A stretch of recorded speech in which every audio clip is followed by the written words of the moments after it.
The late afternoon sun spilled gently over the neat hedge and brick-lined streets of Surrey.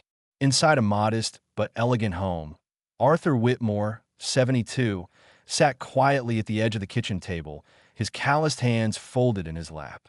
He'd spent his entire life working as a railway engineer, raising his only son, Daniel, after his beloved wife, Margaret, passed away far too early.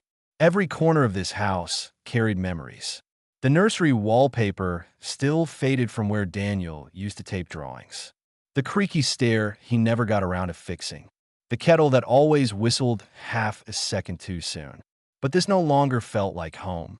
"Here," said Amelia, Daniel's sharp-tongued wife, tossing a wet rag toward Arthur's chest. "You missed a spot, Arthur. Wipe the floor. You're not a guest here. This isn't a hotel." Arthur flinched, not at the rag, but at the words. She didn't even call him Dad, not even Mr. Whitmore, just Arthur like he was staff. He glanced at Daniel, who stood nearby, silent, eyes averted again. Amelia clapped her hands. "Well, don't just sit there like a statue." Arthur slowly picked up the rag from the floor and, with quiet dignity, stood. But inside, his heart cracked a little more. That evening after dinner, which he made as usual, Arthur walked into his room and packed a small suitcase.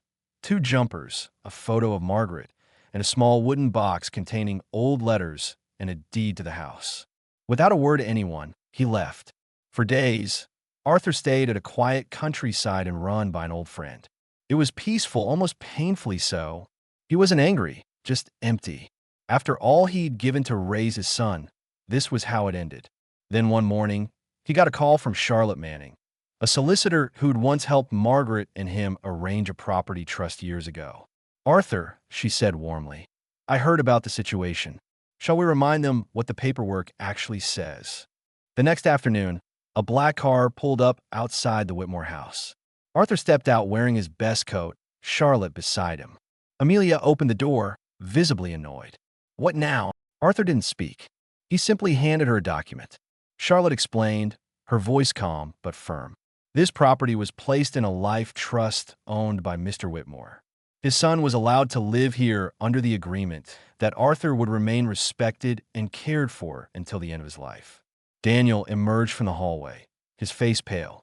Charlotte continued, "Since Mr. Whitmore was forced to leave due to emotional mistreatment, that clause has been violated. Legally, the house reverts to Mr. Whitmore's sole control. You both are required to vacate within 30 days. Amelia blinked. "This is ridiculous. You can't just—" "I'm pregnant." Arthur looked at her, his voice gentle. "Then I hope you raise your child better than you've treated me." Daniel tried to speak, but no words came. Back in the quiet living room, Arthur sat in the same armchair he once held baby Daniel in. The same fireplace glowed, the same ticking clock. He leaned down and picked up the old cleaning rag still on the floor, folded it, and placed it in the bin. Then, with a deep breath, he smiled faintly and whispered, "Turns out the maid still owns the manor."